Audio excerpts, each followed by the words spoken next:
Camera's happy? Thank you, guys. Thanks, Pat. Yeah, I suppose place to start is at the end. Can you just talk us through your emotions watching that unfold? Yeah, well, it was 3 tries in the last 5 minutes to win it, lose it, win it. That's probably the fluctuations of emotions. You're up, you're down, you're up. But one thing I thought stayed up was the effort from the team. I thought England kicked really well today. They're very strong in the air. Tommy Freeman particularly got a few balls back for them, and then sliding the ball through. They started like that. Ollie Lawrence picking up that early one and scoring on the back of it, and then even toward the end of the game, we knew that they'd go a short kick-off. They got that back and slid it through again to get the 5-metre scrum, which they built the try for Maro Itoje from. So, I think we identified a few things, didn't necessarily solve them all, but what we did solve was we found a way to get the points we needed at the end of the game and to get our nose in front. At 15-3 down, it wasn't looking great. What was the hope there, or the messages going out to the team, and what you saw as part of the comeback? Yeah, even 15-3, there was a couple of times there were half chances to get them on the left edge, particularly one time. And so we just felt if we could hold the ball, that we would create chances. We just had to nail them. There's a few we didn't. Obviously, when we went right up that left-hand touchline in the second half and got penalised for a neck roll, that was really disappointing because we'd got right in behind them. But at 15-3, we just hadn't had a lot of ball at that stage or field position. I think we got 3 set pieces in the attacking zone in that first half, and that was enough for us to be in front at half time. I know you're not. What did you think of Swaley's debut then? Yeah, I thought he was strong. I thought he was really well supported by Lenny Ekatau. Lenny was outstanding. Even right at the end of the game, he took the corner, drew the defender, released Max Jorgensen. So I thought those two, they dovetailed pretty well through that midfield. Joseph obviously got a few kick-offs back for us. He's a bit of an aerial freak, but at the same time, it was a good learning experience for Joseph as well. I know there was some doubts expressed about him being selected and the risk. I think people would now see the opportunity of involving a young man like that, particularly the way he prepared during the week. I thought he was really professional.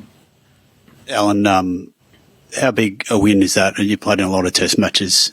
Where does that rank for you? And what does it mean for this side in this period that you're going through right now? Oh, mate, it's up there. I think the only one out of the playing group in that change room who's beaten England at Twickenham was Slips. So everyone else wearing that jersey, the first taste of victory here. So it just proves how hard it is to beat England here at Twickenham.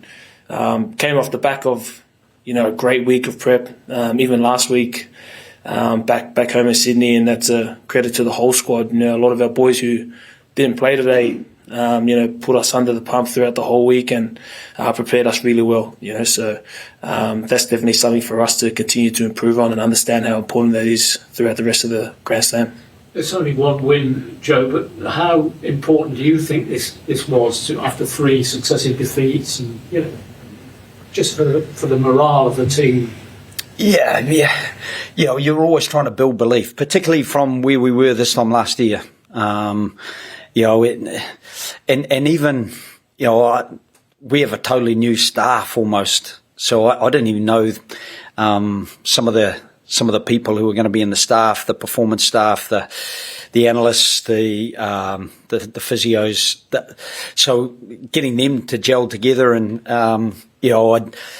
I'd probably coached against Alan a few times, but I didn't know him well, and building those relationships and building a team, it takes time. And there were things out there that we'll look at and we'll say, wow, we could do that better. And there are things that we'll try to build on that we did quite well. So, we'd be pretty short-term focused from that perspective, but as the coaches, we've got a long-term aim. We know what's coming up next year in the middle of the year, and we know the quality of what's coming in July 2025. So everything we do now in the next 3 weeks will be really important in building the belief to make sure that we're ready for that in 7 months' time, 8 months' time. Grand Slam's on. Yeah, as I say, the Grand Slam may still be alive, but I think for us, Principality Stadium next week. Obviously, Wales play Fiji tomorrow. We'll try to get a bit of a look at that. We've played Wales twice this year so far, but in very different circumstances. I think they've got some key players back, the likes of Jack Morgan, Adam Beard, those sort of guys. A few changes as well, with younger guys being given an opportunity by Gats for tomorrow's game. So we'll watch that with interest and try to just work our way forward. We won't look too far ahead. Scotland obviously really impressive against Fiji last week.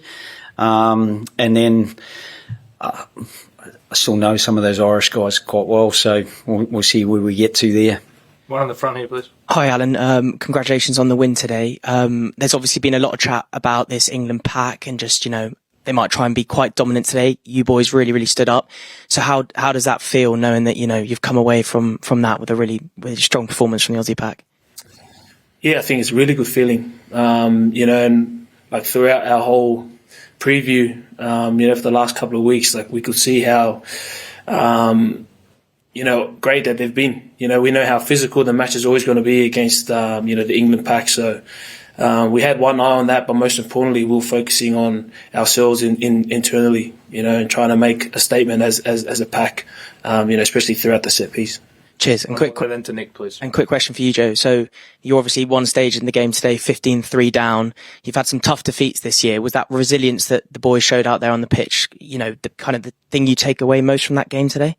Yeah, I think we've demonstrated it a little bit. 21-7 down, 28-7 by half-time against the All Blacks, we got back to 28-14 by half-time, but at one stage 28-7 down against the All Blacks, and in the end we lost 31-28, and I feared that we were going to have something similar again today at one stage when Maro Itoje scored with a minute to go, or 2 minutes to go, and we'd only have a minute with the ball in play. But I thought the finish, as I mentioned earlier with Lenny Ikato, Ben Donaldson coming off the bench and tipping it on, and Max Jorgensen finishing it for his first test try.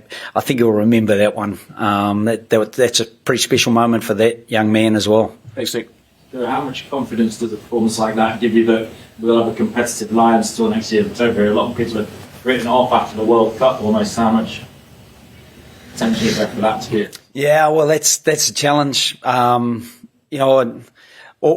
I can guarantee is we'll keep working hard, and if we work hard, then hopefully we'll earn a bit of respect around the challenge that will be for the Lions. I'm under no illusions, though. Andy Farrell's obviously I coached with Andy for a long time and know him well, and he'll have a really strong side and have them really well prepared. So I think that's the long-term plan, but the short-term focus is certainly just on next week. Just on Joseph Sorelli, over here, a lot of people probably wouldn't have heard of him before this week. He's an impressive debut. How much potential does he have as a union player? So you look good for somebody who's not played in this environment. Yeah, he played in school, and he came through the rugby union pathway. So he played for Australian under-18 schoolboys. So he certainly has a rugby pedigree, albeit having played a few years of professional rugby league, which has made him a really professional young man.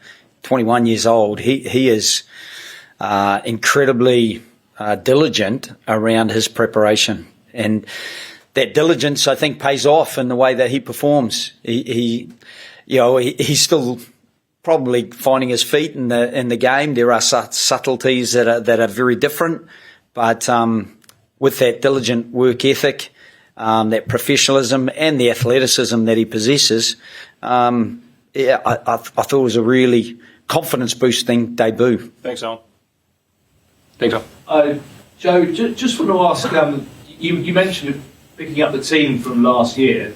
How big a job has it been for you to turn around this team, and what did you find when you had your first day at the office effectively? I'm not sure we've turned around. I think we're turning. I think it is a process, and so and inevitably progress is never linear. So there'll be a few peaks and troughs on the way further forward, but I found a really good bunch of people, both in the staff and in the playing group. And I think if you start with a really good bunch of people, I think you can grow the players from there. The players can grow confidence in themselves.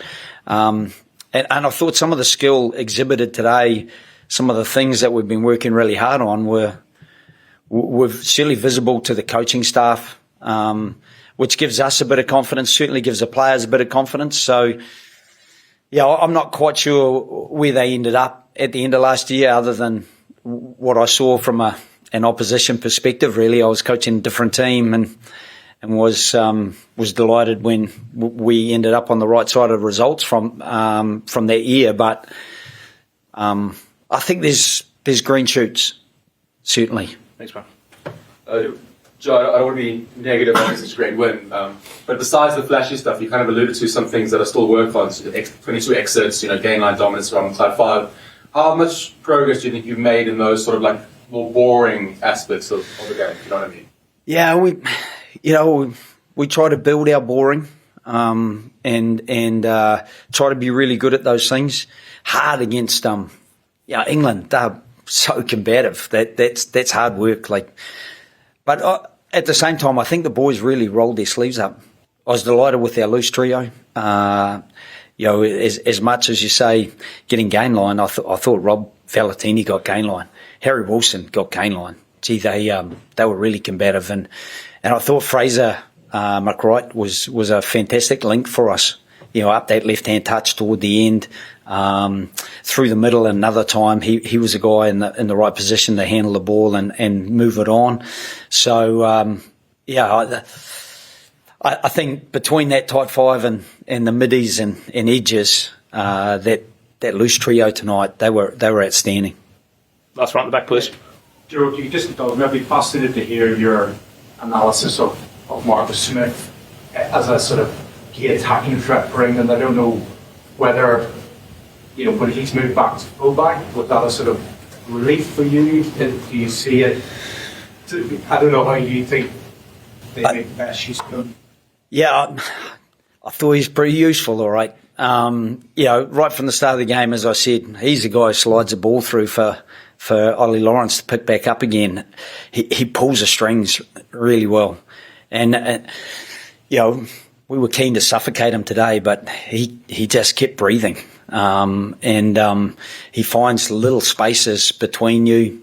And he's even confident bringing the ball back. He's not afraid of the physical contact. We have a chase line with some big men in the middle of it, and he doesn't mind picking them out and creating a focus point that England can base their next phase off. So I thought it was very good. Really disappointed to see him nail that conversion to give England the lead. I thought it was just going to maybe hit the right hand upright or fade, but